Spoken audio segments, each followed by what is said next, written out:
think it's, and I want to preface this by saying this is not a sort of a fact. There's no way to prove or disprove this, but a theory that I've heard from denizens of the 38th floor, i.e., advisors to Ban Ki-moon, and in turn made a few calls and ended up writing about, is the following. I think it's directly on this China point, and I think hopefully you'll like this. The idea is as follows: in 2012, three major international jobs become vacant: head of the World Bank, head of the IMF, and even if it's only a technicality, end of the first term and presumably, open season at the UN Secretary Generalship.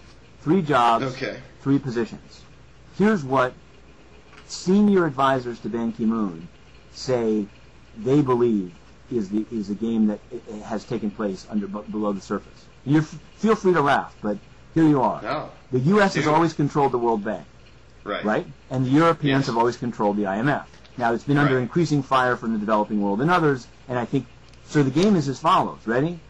I've heard they say that the U.S. has agreed to give up the World Bank in 2012 to China in exchange for China continuing to buy troubled U.S. debt. I've heard that the Europeans are prepared to give up the IMF in 2012 in exchange for what? Secretary Generalship of the UN. And here's the beautiful thing about this theory. I think, so I've talked to some people. People and think so what do they get? So U.S. is going to get IMF?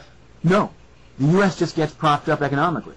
This shows the thing about this theory is that it shows they also realize that they're shows the decline of America. Yeah, the decline of America. But the killer is, and I think I've actually called around, but so I won't get into all that. I thought enough of this theory that I put it in writing and have been getting both bemused, interested, and other responses. Well, color me bemused. I'll color you bemused. No, but here's the funny part, is that to me what made it, because I was thinking you can never disprove these things, and I don't like to just say heard in the halls, but the fact that the team Ban Ki-moon was the one that over several drinks was pitching this to me, their theory is that this is why... What? I'm sorry, that advisors to Ban Ki-moon were pitching this to you? Yes, not pitching, I guess you can call it pitching. We were just kicking it around, and they're like, this is what's really going on. They're like, and the thing is, to them, and this is what I think is so funny about it, it's very mundane. It provides an excuse or explanation for the negative press Ban Ki-moon's been getting, particularly in European organs like the Financial Times,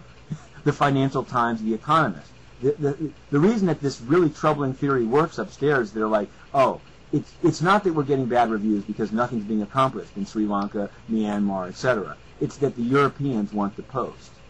See? So anyway, that to me is what makes it sort of a double snarky theory. But here's to revert back to what we were talking about. The problem with this is, so whether that's the game or it's some other game, there's no question that Ban Ki-moon needs to and is courting the P5 for a second term, right?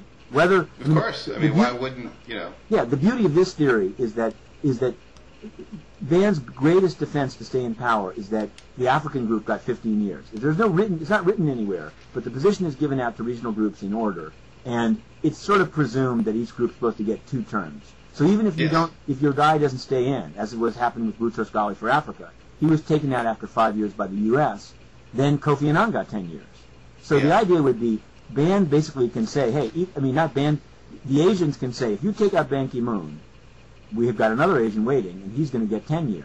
The thing is that Asian position would only be enforced by China, which has a veto. And if China was part of this underlying poker game I've described to you, don't be surprised if there's a less than fulsome Asian advocacy coming out of Beijing.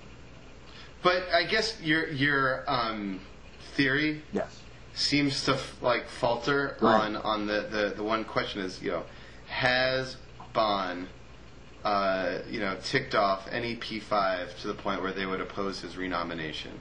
I think the answer is no.